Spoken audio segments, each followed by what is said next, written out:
ಸೇರಿ ಅಳುವ club. S, ಕೆಲಸದ ಒತ್ತಡ, ಒಂಟಿ ಜೀವನ ಅಥವಾ ಮಾನಸಿಕ ಖಿನ್ನತೆ ಇದನ್ನೆಲ್ಲ ದೂರ ಮಾಡಲು ಬೆಂಗಳೂರಿನಂತಹ ನಗರಗಳಲ್ಲಿ ಲಾಫಿಂಗ್ ಕ್ಲಬ್ ಅಂತ ಬೆಳಿಗ್ಗೆ ಅಥವಾ ಸಂಜೆ ಜನ ಸೇರ್ತಾರೆ.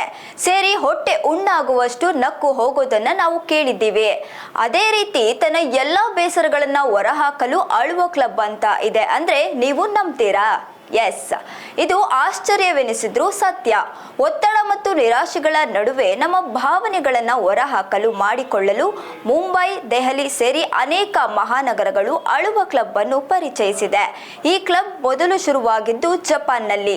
ಅಲ್ಲಿ ಜನರ ಒತ್ತಡವನ್ನ ನಿವಾರಿಸಲು, ಭಾವನಾತ್ಮಕ ಆರೋಗ್ಯವನ್ನ ಸುಧಾರಿಸಲು ಮತ್ತು ಮಾನಸಿಕ ಯೋಗಕ್ಷೇಮವನ್ನ ಉತ್ತೇಜಿಸಲು ಉದ್ದೇಶಪೂರ್ವಕವಾಗಿ ಆರಂಭಿಸಿದ್ದಾರೆ. ಕಥೆಗಳನ್ನ ಕೇಳಲು ಅಥವಾ ಹೃದಯ ಸ್ಪರ್ಶಿ ಪತ್ರಗಳನ್ನ ಓದಲು ಒಟ್ಟುಗೂಡುತ್ತಾರೆ. ಅಳುವು ಜನರ ಭಾವನೆಗಳನ್ನು ಮನಸ್ಸಿನಿಂದ ಹೊರಹಾಕಲು ಸಹಾಯ ಮಾಡುತ್ತದೆ ಎಂಬುದು ಈ ಜಪಾನಿನ ಕಲ್ಪನೆ. ಹಾಗಿದ್ರೆ ಯಾಕಿನ್ನು ತಡ? ಬುಕ್ ಮೈ ಶೋನಲ್ಲಿ ಬುಕ್ ಮಾಡಿ ಸೇರಿ ಅಳುವ ಕ್ಲಬ್.